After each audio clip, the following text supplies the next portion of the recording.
ನೋಡಿ first one ಏನ್ ಕೊಟ್ಟಿದ್ದಾರೆ, right the degree of each of the following polynomials ಅಂತ ಕೊಟ್ಟಿದ್ದಾರೆ. ಕೆಳಗೆ ಪಾಲಿನಾಮಿಯಲ್ಸ್ ಕೊಟ್ಟಿದ್ದಾರೆ, ಅವ್ರದ್ದು ಡಿಗ್ರಿ ಬರೀರಿ ಅಂತ ಹೇಳಿದ್ದಾರೆ. ಡಿಗ್ರಿ ಅಂದ್ರೆ ಏನಂತ ಹೇಳಿದೀವಿ, ಪವರ್ಸ್, ಎಕ್ಸ್ಪೋನೆಂಟ್ಸ್ ಅಂತೀವಲ್ವಾ, ಅದನ್ನ ನಾವು ಡಿಗ್ರಿ ಅಂತ ಕರಿತೀವಿ. ಓಕೆ, ಹೈಯೆಸ್ಟ್ ಡಿಗ್ರಿ ಯಾವ್ದಿರುತ್ತೋ ಅದನ್ನ ಬರಿಬೇಕು. ಓಕೆ, ಈಗ ನೋಡಿ ಡಿಗ್ರಿ ಆಫ್ ದ ಪಾಲಿನಾಮಿಯಲ್, ಇದರಲ್ಲಿ ಹೈಯೆಸ್ಟ್ ಯಾವ್ದಿದೆ, 3 ಇದೆ. ನೋಡಿ ಇಲ್ಲಿ ಏನು ಇಲ್ಲ ಅಂದ್ರೆ 1 ಇದೆ, 2 ಇದೆ, 3 ಇದೆ. 3 ಇದೆ ಹೈಯೆಸ್ಟ್ ಆಯ್ತಲ್ವಾ, ಸೊ ಅದೇ ಡಿಗ್ರಿ ಆಗುತ್ತೆ. ಸೊ ಇಲ್ಲಿ ಡಿಗ್ರಿ ಆಫ್ ದ ಪಾಲಿನಾಮಿಯಲ್ 3 ಆಯ್ತು. ಈ ಎಕ್ಸ್ಪ್ರೆಸ್ ಸೆಕೆಂಡ್ ಒನ್ ನೋಡಿ, 4 ಮೈನಸ್ ವೈ ಸ್ಕ್ವೇರ್, ಇಲ್ಲಿ ಏನಿದೆ ಡಿಗ್ರಿ ಆಫ್ ದ ಪಾಲಿನಾಮಿಯಲ್ 2 ಇದೆ ಅಲ್ವಾ, ಇಲ್ಲಿ 2 ಒಂದೇ ವೇರಿಯೇಬಲ್ ಇದೆ, ಸೊ ಅದರ ಡಿಗ್ರಿ 2 ಇದೆ. So degree of the polynomial 2 ಆಯ್ತು. ಥರ್ಡ್ ಒನ್ ನೋಡಿ, 5t ಮೈನಸ್ ರೂಟ್ 7 ಅಂತ ಇದೆ. ಇಲ್ಲಿ ಟಿ ಒಂದೇ ಇದೆ, ಅದಕ್ಕೆ ಪವರ್ ಏನೂ ಇಲ್ಲ. ಏನೂ ಇಲ್ಲ ಅಂದ್ರೆ 1 ಇದೆ ಅಂತ ಅರ್ಥ ಮಾಡ್ಕೋಬೇಕು. So degree of the polynomial ಏನಾಯ್ತು, 1 ಆಯ್ತು. ಓಕೆ, ಈಗ ಫೋರ್ತ್ ಒನ್ ನೋಡಿ, ಬರೀ 3 ಅಂತ ಕೊಟ್ಟಿದ್ದಾರೆ. ಇದು ಇಲ್ಲಿ ವೇರಿಯೇಬಲ್ ಇಲ್ಲ, ನಾವು ಡಿಗ್ರಿ ಹೆಂಗೆ ಹೇಳೋದು ಮೇಡಮ್ ಅಂತಂದ್ರೆ, ನೋಡಿ ಡಿಗ್ರಿ ಏನಂತ ಬರಿಬೇಕು, ನಾವು ಇಮ್ಯಾಜಿನ್ ಮಾಡ್ಕೋಬೇಕು ಏನು ಅಂತ. ಏನು ಇದೆ, ಒಂದು ವೇರಿಯೇಬಲ್ ಇದೆ, ಅದರ ಡಿಗ್ರಿ 0 ಇದೆ ಅಂತ.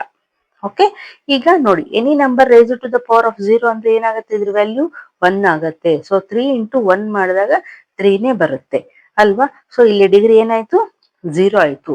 So degree is 0. ಏನು ವೇರಿಯೇಬಲ್ ಇಲ್ಲ ಅಂದ್ರೆ ನಾವು ಡಿಗ್ರಿ 0 ಅಂತ ಕೊಡ್ಬೋದು. ಓಕೆ, ಈಗ ನೆಕ್ಸ್ಟ್ ಫಿಫ್ತ್ ಕ್ವಶನ್ ನೋಡಿ ಏನ್ ಕೊಟ್ಟಿದ್ದಾರೆ, classify the following as linear, quadratic and cubic polynomials ಅಂತ. ಇದ್ರ ಬಗ್ಗೆ ನಾನು ಇಂಟ್ರೊಡಕ್ಷನ್ ಅಲ್ಲಿ ಹೇಳಿದ್ದೀನಿ. ಈಗ ನೋಡೋಣ ಅದನ್ನ ಯಾವ ರೀತಿ ಕ್ಲಾಸಿಫೈ ಮಾಡ್ಬೇಕು ಅಂತ. ಓಕೆ, ಇಲ್ಲಿ ಡಿಗ್ರಿ 1 ಇದ್ರೆ ಲೀನಿಯರ್ ಅಂತೀವಿ. ಓಕೆ, ಡಿಗ್ರಿ ಹೈಯೆಸ್ಟ್ ಡಿಗ್ರಿ 2 ಇದ್ರೆ ಕ್ವಾಡ್ರಾಟಿಕ್ ಅಂತೀವಿ. ಹೈಯೆಸ್ಟ್ ಡಿಗ್ರಿ 3 ಇದ್ರೆ ಕ್ಯೂಬಿಕ್ ಅಂತ ಕರಿತೀವಿ. ಸೊ ಫಸ್ಟ್ ಒನ್ ಏನ್ ಕೊಟ್ಟಿದ್ದಾರೆ ನೋಡಿ, ಎಕ್ಸ್ ಸ್ಕ್ವೇರ್ ಪ್ಲಸ್ ಎಕ್ಸ್ ಅಂತ ಕೊಟ್ಟಿದ್ದಾರೆ. ಇದ್ರ ಡಿಗ್ರಿ ಏನಾಯ್ತು, 1 ಆಯ್ತು. ಏನು ಇಲ್ಲ ಅಂದ್ರೆ 1 ಇದೆ. ಇದ್ರ ಡಿಗ್ರಿ 2 ಆಯ್ತು. ಸೊ ಹೈಯೆಸ್ಟ್ ಏನಾಗಿದೆ, 2 ಇದೆ. ಸೊ 2 ಇದ್ರೆ ನಾವೇನಂತ ಕರಿತೀವಿ, ಕ್ವಾಡ್ರಾಟಿಕ್ ಪಾಲಿನಾಮಿಯಲ್. ಓಕೆ, ಈಗ ಸೆಕೆಂಡ್ ಒನ್ ನೋಡಿ, ಎಕ್ಸ್ ಮೈನಸ್ ಎಕ್ಸ್ ಕ್ಯೂಬ್ ಅಂತ ಇದೆ. ಸೊ ಇಲ್ಲಿ ಹೈಯೆಸ್ಟ್ ಏನಿದೆ ಡಿಗ್ರಿ ನೋಡಿ, 3 ಇದೆ. 3 ಇದ್ರೆ ಏನಂತ ಕರಿತೀವಿ ನಾವು, ಕ್ಯೂಬಿಕ್ ಪಾಲಿನಾಮಿಯಲ್. ಓಕೆ, ಈಗ ಥರ್ಡ್ ಒನ್ ನೋಡಿ, Y plus Y square plus 4 ಅಂತ ಇದೆ. ಇಲ್ಲಿ ಹೈಯೆಸ್ಟ್ ಡಿಗ್ರಿ ಏನಿದೆ, 2 ಇದೆ. ಸೊ 2 ಇದ್ರೆ ಅಗೇನ್ ಕ್ವಾಡ್ರಾಟಿಕ್ ಪಾಲಿನಾಮಿಯಲ್. ಈಗ ಫೋರ್ತ್ ಒನ್ ನೋಡಿ, 1 ಪ್ಲಸ್ ಎಕ್ಸ್ ಅಂತ ಕೊಟ್ಟಿದ್ದಾರೆ. 1 ಪ್ಲಸ್ ಎಕ್ಸ್ ಅಂದ್ರೆ ಎಕ್ಸ್ಗೆ ಏನು ಕೊಟ್ಟಿಲ್ಲ, ಪವರ್ ಏನು ಇಲ್ಲ ಅಂದ್ರೆ 1 ಇದೆ ಅಂತ ಅರ್ಥ.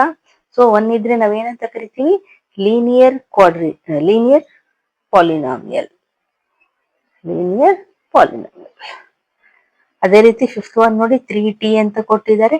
ಟಿಗೂ ಏನು ಪವರ್ ಆರ್ ಎಕ್ಸ್ಪೋನೆಂಟ್ ಏನು ಇಲ್ಲ. ಏನು ಇಲ್ಲ ಅಂದ್ರೆ 1 ಇದೆ ಅಂತ ಅರ್ಥ ತಿಳ್ಕೋಬೇಕು. ಸೊ ಇದು ಕೂಡ ಲೀನಿಯರ್ ಪಾಲಿನಾಮಿಯಲ್. ಓಕೆ, ಈಗ ಸಿಕ್ಸ್ತ್ ಒನ್ ನೋಡಿ, ಆರ್ ಸ್ಕ್ವೇರ್ ಅಂತ ಕೊಟ್ಟಿದ್ದಾರೆ. ಒಂದೇ ಟರ್ಮ್ ಇದೆ, ಇಲ್ಲಿನೂ ಒಂದೇ ಟರ್ಮ್ ಇತ್ತು, ಇಲ್ಲಿನೂ ಒಂದೇ ಟರ್ಮ್. ಆದ್ರೆ ಡಿಗ್ರಿ ನೋಡ್ಬೇಕು ನಾವಿಲ್ಲಿ. ಪವರ್ ಏನ್ ಇದೆ, 2 ಇದೆ. 2 ಇದ್ರೆ ಏನಂತ ಕರಿತೀವಿ, ಕ್ವಾಡ್ರಾಟಿಕ್ ಪಾಲಿನಾಮಿಯಲ್. ಓಕೆ, ಈಗ ಸೆವೆಂತ್ ಒನ್ ನೋಡಿ, 7x ಕ್ಯೂಬ್ ಅಂತ ಇದೆ. ಇದನ್ನು ಮೊನೋಮಿಯಲ್ಲೇ ಇದೆ, ಒಂದೇ ಟರ್ಮ್ ಇದೆ. ಸೊ ಇಲ್ಲಿ ಡಿಗ್ರಿ ನೋಡಿ ಏನ್ ಕೊಟ್ಟಿದ್ದಾರೆ, ಕ್ಯೂಬ್ ಅಂದ್ರೆ 3 ಇದೆ. ಸೊ ಇದನ್ನ ಏನಂತ ಕರಿತೀವಿ ನಾವು, ಕ್ಯೂಬಿಕ್ ಪಾಲಿನಾಮಿಯಲ್. ಓಕೆ, ಕ್ಲಾಸಿಫೈ ಮಾಡಿದ್ವಲ್ಲ. ಈಗ ಈ ಎಕ್ಸರ್ಸೈಸ್ ಮುಗೀತು. ಈಗ ನೆಕ್ಸ್ಟ್ ಒನ್